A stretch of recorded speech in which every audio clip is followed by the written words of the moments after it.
Shalom, this is Sister Yara YAH. I'm back with another Torah portion, and today we're going to be in Genesis chapter 12.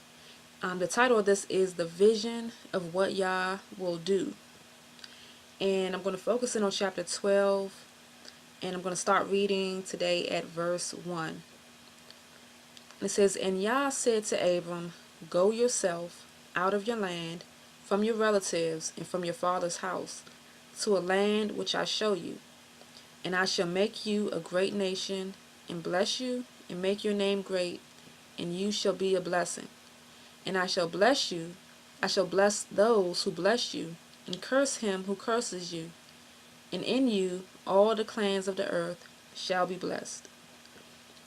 Alright, so we're here at the point where the Most High is calling Abraham. Right now his name's still Abram. And he's calling him out of his father's land. He's telling him to go to the land that I'm going to show you. And he says in verse 2 that I shall make you a great nation. So what I wanted to focus on today, for some reason that line right there stuck out to me as I was reading, and I was curious because we were talking about building in the last portion. So I was kind of curious as to what word was used when it said that the Most High was going to make a great nation. Because thinking about building, we talk about nation building a whole lot, and this is where the nation actually started to be built, and it was the building was begun by the Most High. But build is not the word that's used here. When I looked it up, I discovered that the word that the Most High uses here when he talks about making a great nation is the word asah. So the word here in Hebrew is asah. So it says, when it says, "And I shall make you a great nation," the word for make is asah. So we have the ayin, the sin, and the hay. The ayin, sin, and hay. Alright. So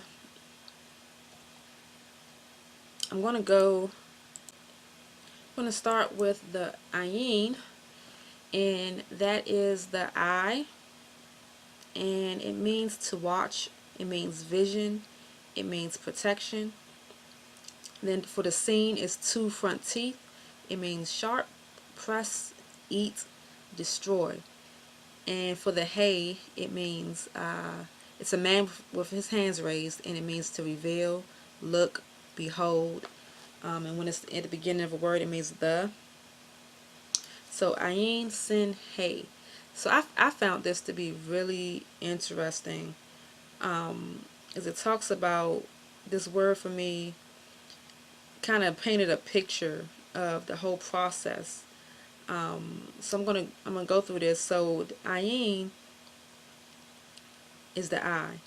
It means to watch. It's the vision. It's protection. It's to see, basically.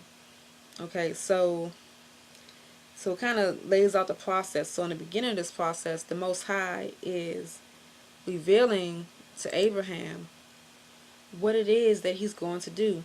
So we know that the nation doesn't come for some time after this, because Abraham has to have his son Isaac, and Isaac has to have his son Jacob, and then Jacob's name gets changed to Israel, and then he births out from Israel comes the 12 tribes, and so there's a time before this actual nation, comes into fruition.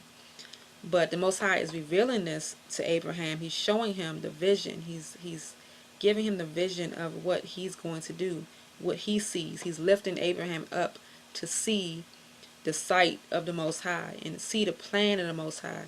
So this ayin, this eye, this vision, is lifting up Abraham to be able to see what the Most High has planned out for his life and for the generations coming after him. So that's the first portion of it. Now this vision, mind you, was birthed in the mind of Yah. This wasn't a situation where Abraham had a say in what was going to happen.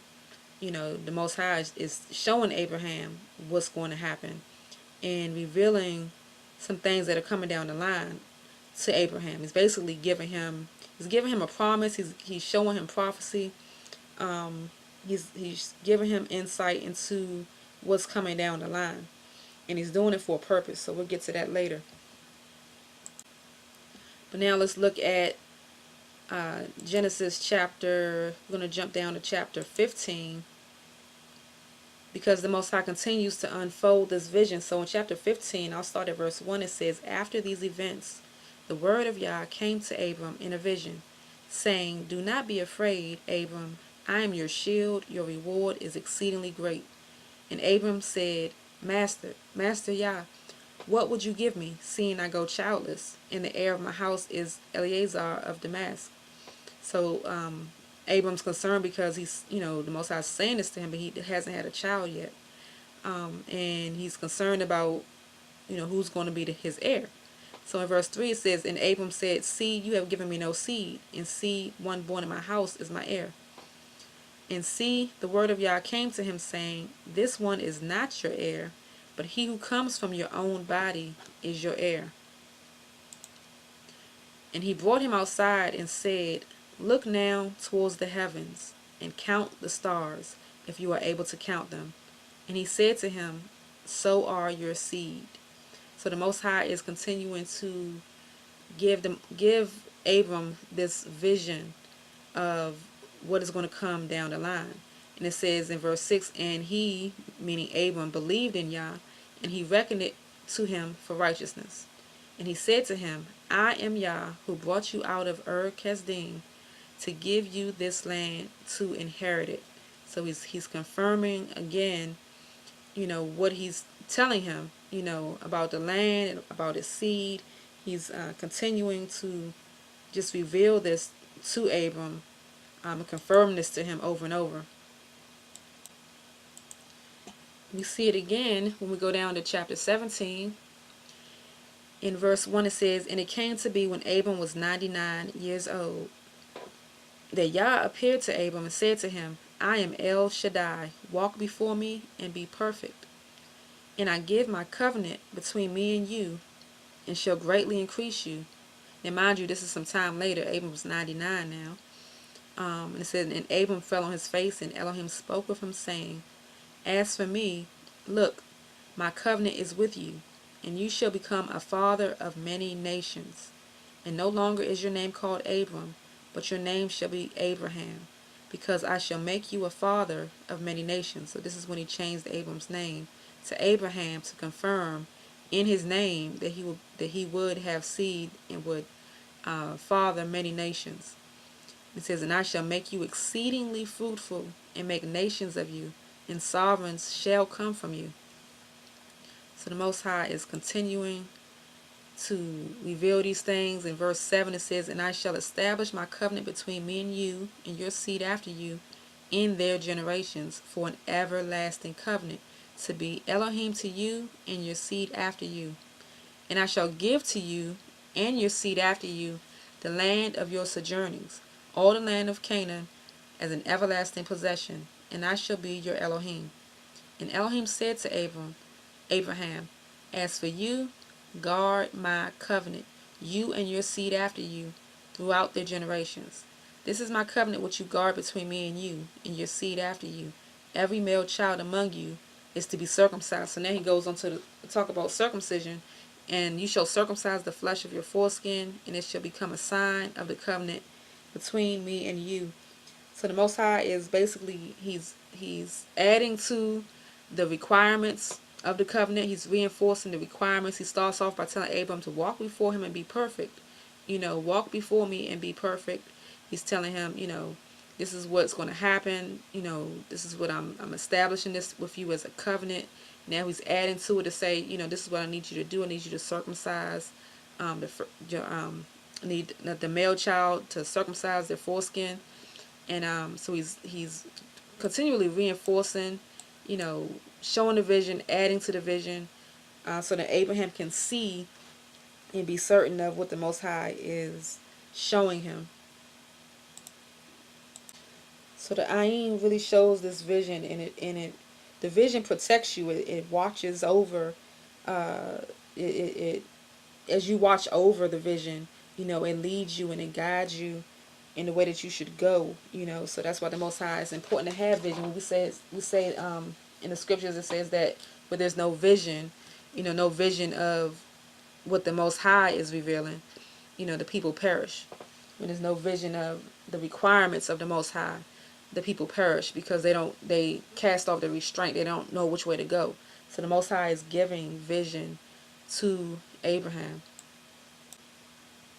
So let's go back and look at the scene, or the sheen, but it's seen in this particular word. And again, that's the teeth. So what the teeth does is it presses. It's sharp. You use it to eat.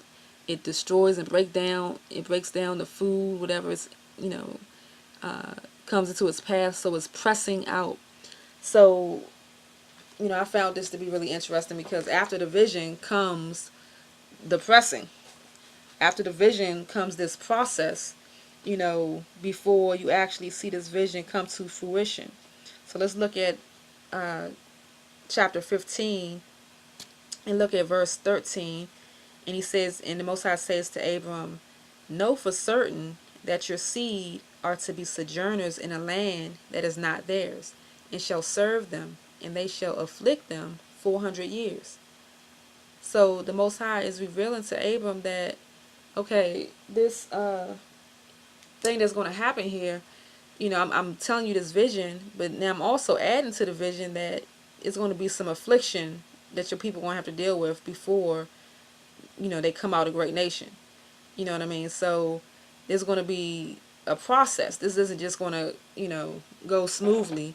I need to process them. I need to press them out. And we all know the story of, the children of Israel. We know how long of a process that was, how it basically, the rest of scripture is that process unfolding, and up until today, it's still unfolding. It's still being processed. It's still a pressing to get the fulfillment of this vision. There was a partial fulfillment, but before the full picture comes into light, there's still a process that's going on.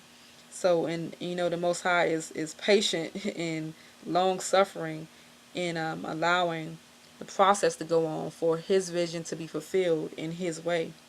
So we see in verse 15 here, he also tells Abraham, now as for you, you are going to your fathers in peace. You are to be buried at a good old age.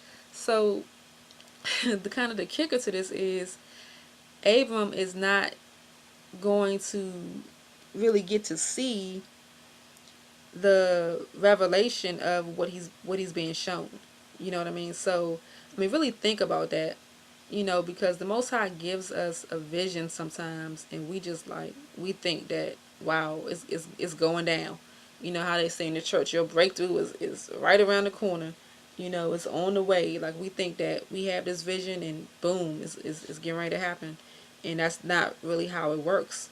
We see it in this example of Abram, that the vision that the Most High gave him, there was going to be a long process for this unfolding, and he wasn't even going to get to see this process fulfilled. He wasn't going to get to see the end game, not in his lifetime. He didn't get to see it. So that's something to really think about and to consider, how the Most High leads us, because sometimes his leading, he gives us vision to lead us, but it's to get us to go in the way that we need to go for his vision to be fulfilled. It's his vision that's being fulfilled. It's not our vision. It's his vision that we are participating in, if we are faithful. And, we have to do what it is that he's leading us to do for that vision to be fulfilled. But it's not for us to necessarily get the full gratification of seeing it right in our hands, right in front of our face. You know what I mean? That's not the case all the time. So that brings us to the next portion here. The next word is hay. So the hay is a man with his hands raised, and it's, reveal, look, behold. So we see with Abraham that several times throughout this portion. What verse do I want to go to? Let's go to chapter 12. And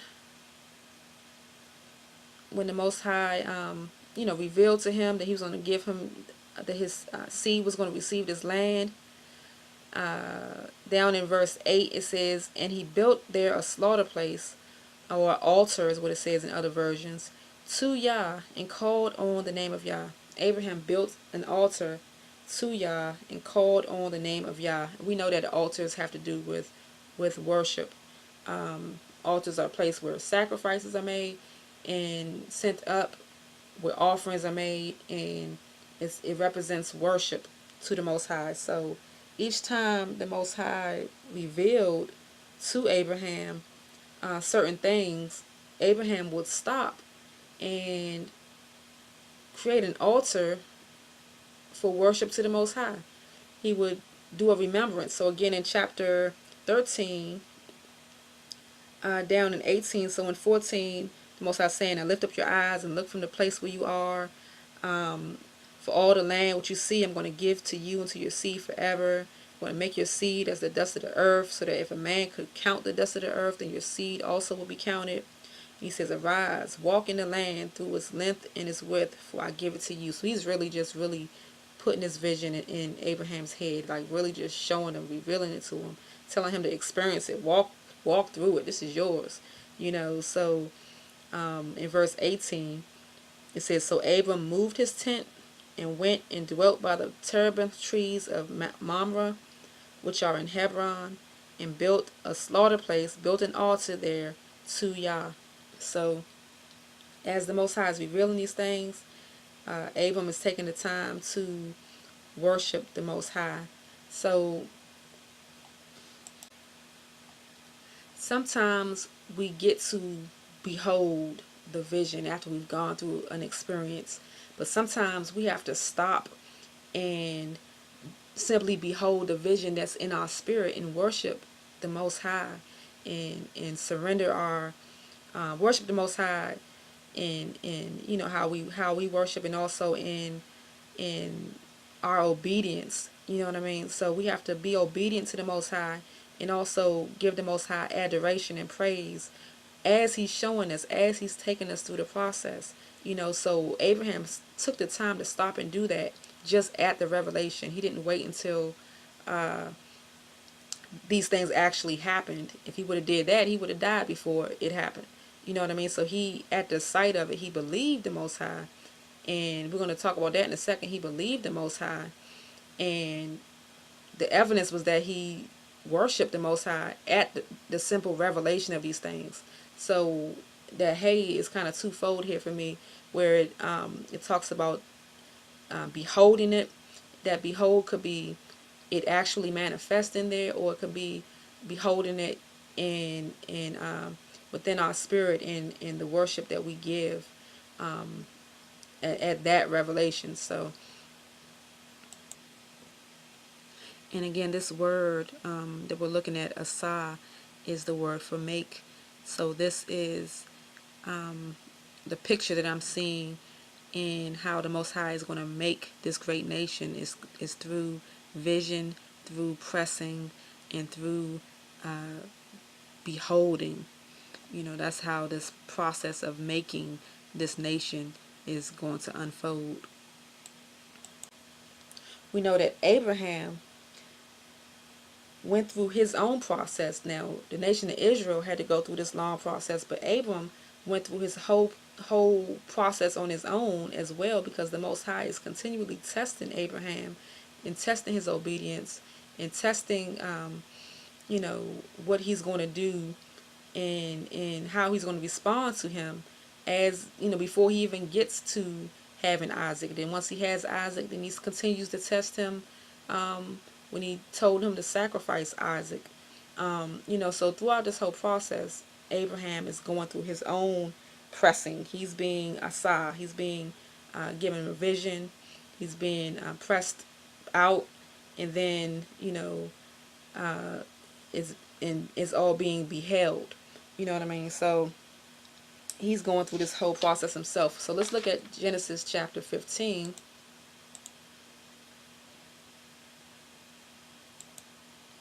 And in verse 5 it says, "And he brought him outside and said, Look now towards the heavens and count the stars, if you are able to count them. And he said to him, So are your seed." In verse 6 here it says, "And he believed in YAH, and he reckoned it to him for righteousness." So this is interesting. It says he believed in YAH. That's how it's translated here. And Abram had to be, he had to believe in YAH in order for YAH to bring this, for YAH to trust him, to be able to choose him for this purpose to be revealed in. But let's take a look at what it means when it says believed, because modern day, would have us think that believe means that it's just something that's in your heart. You just believe. It's just a feeling or a thought. But the word here for believe is aman. Aman. Aleph Mem Nun. Aleph Mem Nun. So this word kind of perplexed me a little bit. And that's why the concrete meanings are so important. But when I looked at this, it said Aleph, which is the ox head, strong power leader. The Mem, which is waves of water, it's chaos, blood, mighty. Noon is the sprouting seed, continue, air, sun, life. But this, I kind of had to contemplate on this for a little while, and to get a picture of this, and I started to see, it looks like the strength, the Aleph, the strength that continues through the waters, through the chaos, through it talks about waves of water with the Meme, like I'm seeing a mighty water, right? A chaos, and the strength that carries you through that chaos, for for life to come out of it, for there to be an air, for there to be a continuation, So when I looked at let's look at this verse. Sometimes you have to look at different verses where a word is used to be able to find one that has a concrete meaning in it, right? So Isaiah chapter 22 verse 23 gives us an example of this. So in this verse it uses the word aman in the words that are highlighted there, and it's the same verse, just different versions. And the first one says, "And I shall fasten him like a peg in a steadfast place. I will fasten him as a nail in a sure place.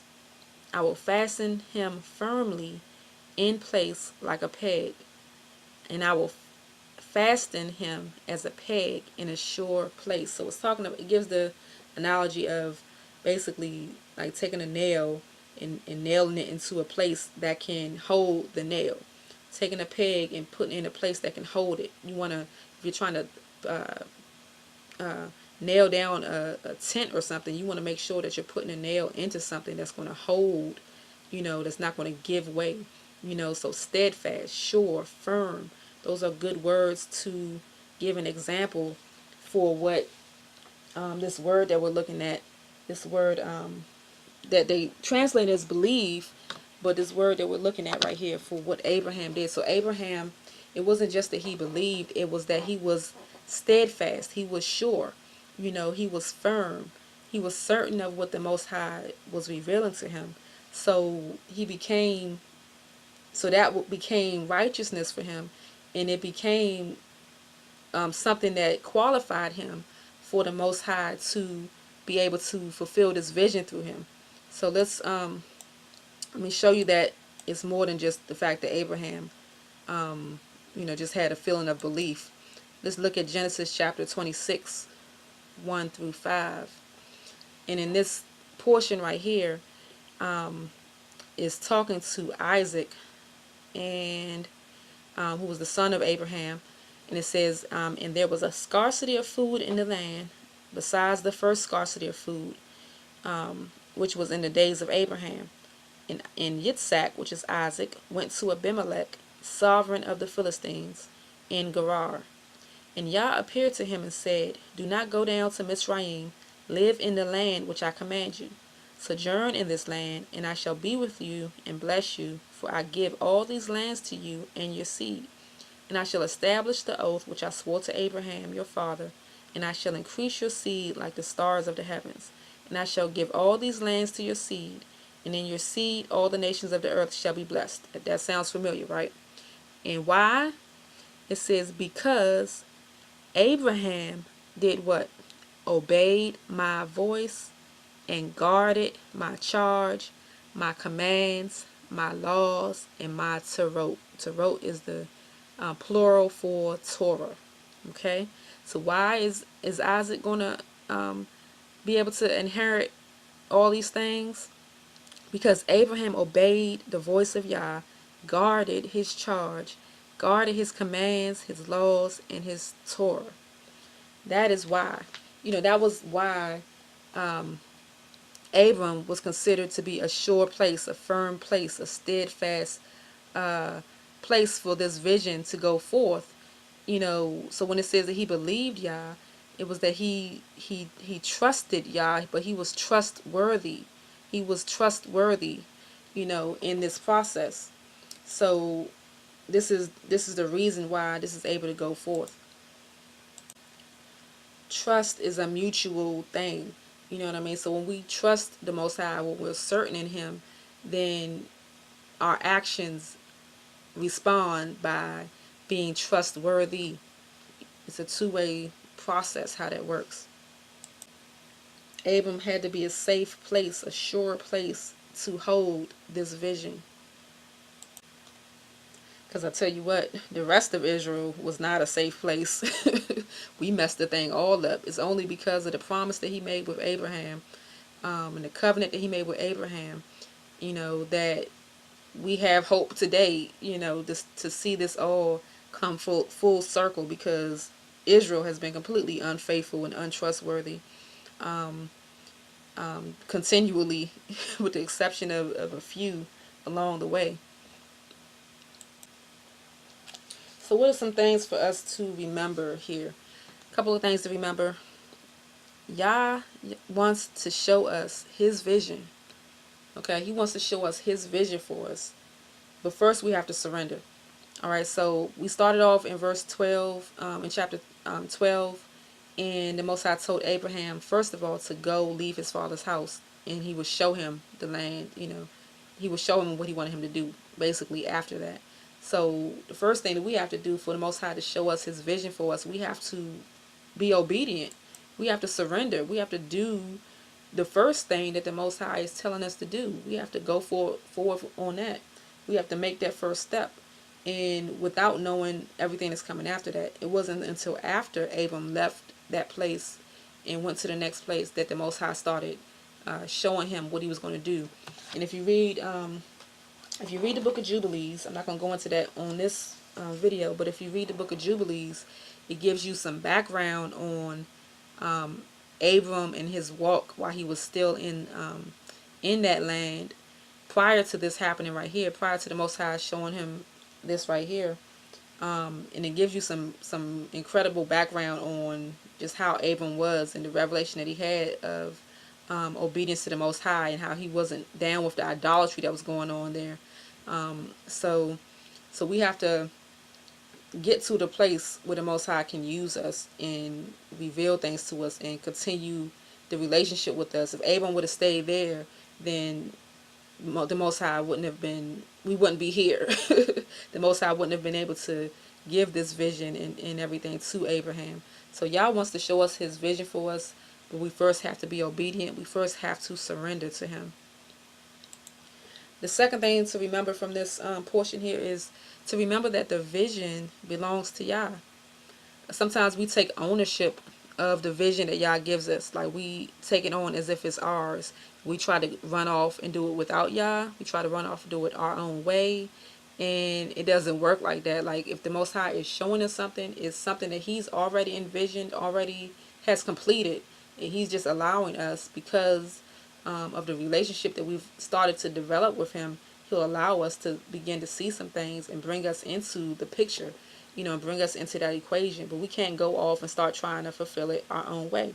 Abraham even did that. Him and Sarah they started reasoning in their own minds, and they started thinking, well, I don't know how I'm going to have a child, and I don't know how Sarah's going to have a child because she's getting old. So they went and, pulled Hagar into the equation and birthed out Ishmael, and that was not Yah's vision. He already had his vision worked out. He already had the provision for that worked out. So we have to remember that the vision belongs to Yahuwah. It's not our vision. So we have to remain obedient and surrendered and trusting in him throughout the process. And then we have to remember the next thing is that there will be a process to get there. We see that there was a process. There's a pressing. There's a testing that has to happen before the vision becomes fulfilled. Okay, so there's a process. It's just, we got to accept it. Just know that it's not a to Z quick thing. There's going to be a process, and it's going to be a grueling process a lot of times. So just go ahead and prepare for it, get equipped for it, and know that we have to stay surrendered to the Most High to make it through that process. We can make it easy or we can make it hard. Then we have to accept the fact that the vision may not be fulfilled by us.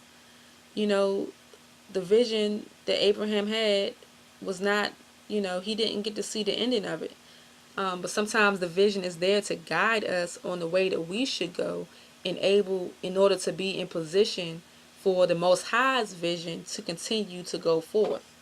Okay, so we have to be obedient and have a desire for his vision to be fulfilled, not for us to experience a certain thing or for us to see a certain thing, or sometimes he just needs us to be in position to do our portion and to get out the way. So we have to understand that it's his vision. It may be for the next generation. It may be for your children. It may be for people who come after us. He may need you to just go through what you got to go through just to write a book about it, so that the next person can read it and they can fulfill something that the Most High wants them to fulfill.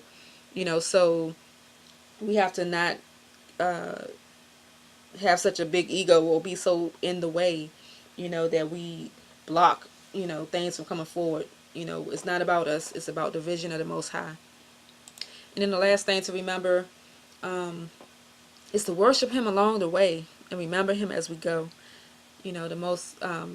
Abraham made those altars and worshiped the Most High at every step of the way. He didn't take for granted the things that the Most High was showing him.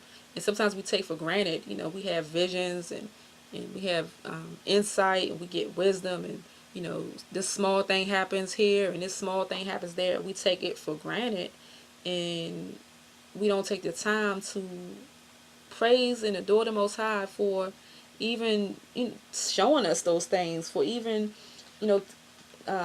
staying with us and being with us from one place to the next place. We have to really take that time to worship him and to just honor him with our life, just for being with us through one place to another. You know what I mean? So we just kind of we just got to really take that time. And I really saw that in how Abraham didn't waste any time when the Most High would encounter, those encounters with the Most High, we take for granted, way too much. So remember to worship him along the way, and to remember him, as you're going throughout your journey.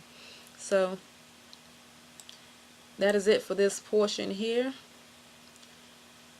Again, I pray that this was a blessing. I pray that this gave you some insight. Again, I am not a Hebrew language scholar. I just look at the words as I'm going through, and I take the insight that I get from it, that the Spirit just kind of leads me and guides me through it, and gives me revelation that is beneficial for my life, and I just kind of share that and pass it along. So I pray that it's beneficial to you. Again, I am not a scholar of the Hebrew language. It's not my intention here to teach the Hebrew language and grammar and all those different things. Just revealing the biblical applications as I'm going through. So I pray that this was a blessing to you, and I will see you in the next video. Shalom.